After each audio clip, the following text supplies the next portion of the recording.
एक राजा थे जिन्होंने सच बोला, करप्शन को एक्सपोज किया और बदले में क्या मिला? फांसी का फंदा। ये इंसाफ था या ब्रिटिश इंडिया का पहला जुडिशियल मर्डर? 1775 में राजा नंद कुमार ने गवर्नर जनरल वॉरेन हेस्टिंग्स पर रिश्वत लेने का एक आरोप लगाया था। उन्होंने काउंसिल के सामने ये प्रूव कर दिया कि राजा के बेटे को गद्दी दिलवाने के लिए हेस्टिंग्स ने उनसे 1 लाख रुपए का एक अमाउंट लिया था। उन्होंने ये सारी चीजें काउंसिल को एक लेटर के द्वारा बताया था, बट कोइंसिडेंटली उस काउंसिल के हेड खुद ही हेस्टिंग्स थे। क्योंकि हेस्टिंग्स खुद ही इस केस के अक्यूज थे, तो ना ही वो इस केस पर कुछ कर सकते थे और ना ही इस पर कोई स्टेटमेंट दे सकते थे। इसलिए काउंसिल तय करती है कि हेस्टिंग्स को चेयर से हटाया जाएगा और उनके जगह पर कैल्विन को रखा जाता है।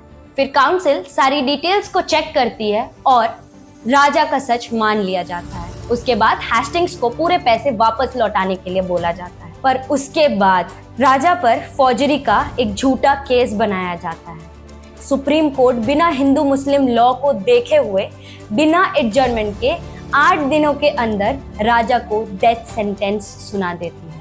5 अगस्त 1775 को कलकत्ता के कूली बाजार में राजा नंद कुमार को फांसी दी जाती है। पर मेन फैक्ट्स पता है क्या है? राजा नंद कुमार को जब फांसी दी गई तो ये एक ऐसे लॉ के तहत दी गई थी जो ना ही कभी कलकत्ता में लागू हुई थी और ना ही ऐसा कोई लॉ कभी बना। राजा नंद कुमार के ऊपर जिस वक्त ये केस लगाया गया, या फिर आप ये बोल सकते हो कि इस केस को रीओपन किया गया, उस समय सुप्रीम कोर्ट बना ही नहीं था। यानी कि जब सुप्रीम कोर्ट बना और उसके बाद इस केस को जब रीओपन किया गया, तब सुप्रीम कोर्ट के ऊपर कोई राइट्स ही नहीं थे इस केस पर अपनी कोई भी सेंटेंस देने का।